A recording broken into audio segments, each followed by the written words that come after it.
Эрдэнэс Монгол нэгдэл тэрбум мод үндэсний хөдөлгөөн. Тэрбум мод үндэсний хөдөлгөөнийг Монгол Улсын ерөнхийлөгч Ухнагийн хүрэлцэх 2021 онд санаачилсан бөгөөд 2030 он гэхэд 1 тэрбум мод тарих зорилготой үндэсний хэмжээний ногоон хөгжлийн хөтөлбөр юм. Энэхүү хөдөлгөөн нь цөлжилт, газрын доройтол, уур амьсгалын өөрчлөлтийн сөрөг нөлөөллийг бууруулах, экологийн тэнцвэрийг хадгалах, байгаль хамгааллыг сайжруулах зорилготой юм. Улсын маань одоо 1.5 сая хавтгай дөрвөлжин километр нутгийн маань 8% нь модтой. 92% нь одоо мод байхгүй юу? 92%. Тэгэл та бүхэн боддоо. Тэгэхээр энэ тэрбум мод гэдэг бол зөвхөн 2030 он хүртэл таригдаад дуусах зүйл биш. Энэ цаашдаа 100 жил таригдана. Бидний үр хүүхдүүд үргэлж мод тарьдаг юм сайхан улс болоос өнөөдөр Монгол улсын нийт нутаг дэвсгэрийн 50, 60, 70, 80% нь ногоон Монгол болоосоо гэж үсэж байгаа. Тэхийн тулд энэ чинь асар их хүч хөдөлмөр орно, ачаал одоо урт хугацаа бий бол шаардлагатай. Энэний эхлэлийг бид нар хамтдаа тавьж байна. Эх орондоо. Эрдэнэс Монгол нэгдэл экосистемийн тэнцвэрт байдлыг хамгаалах, уул уурхайн компанийн үйл ажиллагааны байгаль дэлхийд үзүүлж буй сөрөг нөлөөллийг бууруулахад чиглэж, тэрбум мод үндэсний хөтөлбөрийг дэмжин ажиллах тухай дунд хугацааны стратеги төлөвлөгөөнд тусгаж, хэрэгжилтийг хангахад анхаарч ажиллаж байна.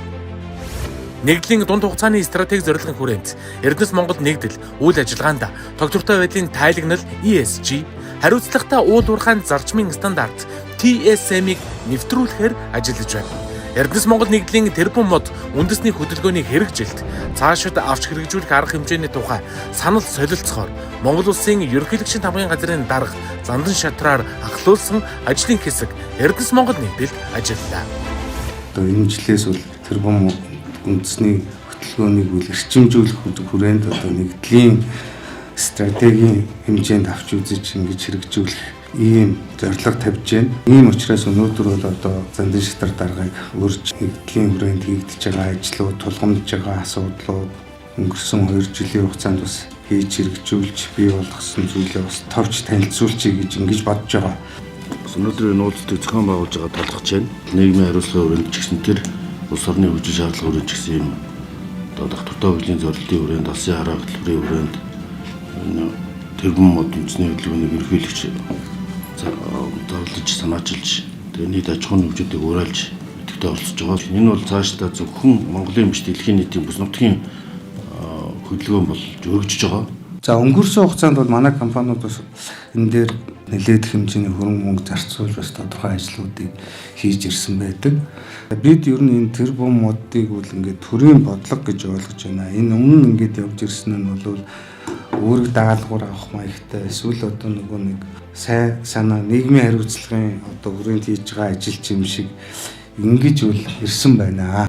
Одоо энэ тэрбум модны хөдөлгөөнийг бол нэгдлийн бодлого гэж ингэж авч үзье. Энэ жилээс бол бид нар энэ нэгдлийн зохион байгуулалтаар ажиллана. Эрдэнэс Монгол нэгдэл нь 2030 оныг хүртэл нийт 291.5 сая ширхэг мод тарих амлалт авснаас 2025 оны байдлаар 6.9 сая ширхэг мод тариад байна. Тэрбум мод үндэсний хөдөлгөөнийг дэмжин нэгдлийн хэмжээнд нийт 78.9 тэрбум төгрөгийн хөрөнгө оруулалтыг хийгээд байна. Мөн нэгдлийн компаниуд шинэ хар хором хотын зураг төслийн ADE байршилд нийт 1036.1 га талбайд ногоон бүтээн байгуулалт хийхээр төлөвлөд байна. 2025 оны 5 дугаар сарын 1-ээс 5 дугаар сарын 31-ний өдрийн хооронд 535 мянган модыг шинэ хар хором хотын байршилд тарих төлөвлөгөөтэй ажиллаж байна. За манай компанийн хувьд бол 21-ээс 25 оны хугацаанд нийт 1.3 тэрбум төгрөг зарцуулж бид 437,555 модыг одоогоор тарьж ургуулад байна. Манай компанийн хувьд төслийн 3 аймгийн нутагт үйл ажиллагаа эрхэлдэг. Тэгэхээр 3 аймгийн голчилж үйл ажиллагаа эрхэлж байгаа Дундгой аймагт нийт модныхаа 90%-ийг тарьж ургуулсан байгаа. За манай Эрдэнэс Critical Minerals төрөмчд үйлдвэрийн газар нийт 2 сая мод тарих төлөвлөгөөтэй. 2 саяас одоо 413 мянган мод тарьчаад явж байгаа. 2030 онд дуусах. Нийт оруулсан хөрөнгө тэрбум 950 сая байгаа. За энэ 2025 онд шинэ хаврын төсөл дээр 15,000 мод тарих ёстой. За энэс шилмэс мод 4,500, орчит мод 8,250, сөг модноос уулгас 2,250 ингээд 15,000 модны бид энэ жил одоо 5 сарын 15 гэхэд бэлэн болох хэрэгтэй юм аа. Эрдэнэт үйлдвэр үндэсний хэмжээний энэ тэрбум модны хөдөлгөөн өрнж эхэлсэн цагаас хойш бол уулуурхаан үйлдвэрлэлүүдийнхээ хүрээнд салбартаа манлайлагч байж одоо 100 сая модыг тарьж ургуулах энэ манлайллын үүрэг амлалтыг бас авч ажилласан байж байгаа. Энэ бол 2022 он. За энэ ажлыг хийхдээ Эрдэнэт үйлдвэрийн уурхайч хамт олон бол үнэхээр энэ бол хийх ёстой ажил байна. Зөвхөн одоо энэ зардал биш юм байна. Цаашдаа бол энд орлого болох юм байна гэдэг энэ тооцооллыг бол нэлээд хийсэн. За Монгол Улсын ерөнхийлөгчөө санаачилсан тэрбум мод хөтөлбөрийн өрөөнд Багнуур хувьцаат компани 1 сая мод тарих юм амлалт аваад сүүлийн одоо 3 дахь жилдээ ажиллаад ингээ явж байна. За манай компанийн хувьд бол хамгийн одоо онцлог нь гэвэл бид нар энэ 3 жилийн хугацаанд бол гаднаас аль болох одоо маш бага хэмжээний суулгах зарсан. Нөгөө талдаа бидхэн яасан гэхээр урхаачд маань өөрсдөө ойгоос үр түүж тэр үрээ одоо үрслэгээ болгож суулгах цоолгож ингэж одоо тэрбум мод хөтөлбөрт оролцож байгаа. За өнөөдрийн байдлаар бол бид нар бол 38,000 модыг бол төлөвлөгөөнөөсөө илүү тариад ингээ явж байна. За Эрдэнэс таамаглалын компани болохоор сая мод хөтөлбөрийг бас давхар тэрбум мод хөтөлбөрөнд хэрэгжүүлж явж байгаа.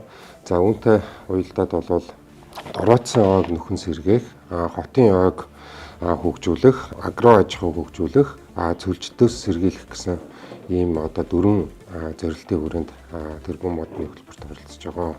За одоогийн байдлаар бол нийтдээ 2024 оны эцсийн гүйцэтгэлээр 2.5 сая ширхэг мод тарьсан байна. За үүнд бол одоо шууд компаниас гарсан санхүүжилт нь бол 35 тэрбум төгрөгийн санхүүжилт гарсан байна. Цаашид тэрбум мод үндэсний хөдөлгөөнийг дэмжиж, нэгдсэн төлөвлөлт, зохион байгуулалт, хяналтад оруулж, мод тарих ажлыг үр ашиг, үр дүнтэй хэрэгжүүлэх, чиг үүрэг бүхий ногоон хөгжлийн зөвлөлийг байгуулж ажилуулах саналыг Эрдэнэс Монгол нэгдлийн гүйцэтгэх захирал Наран цогт тус уулзалтын үеэр танилцуулсан юм а. Энэхүү Эрдэнэс Монгол нэгдэл нэгдлийн хэмжээнд нэгдсэн төлөвлөлттэй нэг бодлого хэрэгжүүлж, нөөцийн зохистой хуваарлалтыг хийж, нэгдсэн бодлого төлөвлөлтөөр хангаж, хөрөнгө оруулалтыг оновчлох зэрэг арга замуудыг хэрэгжүүлж, төлөвлөгөөний дагуу тэрбум мод үндэсний хөдөлгөөнд бодит үр дүнгээр манлайлан оролцохыг эрмэлзэн ажиллаж байна. Эрдэнэс Монгол нэгдэл тэрбум мод үндэсний хөдөлгөөн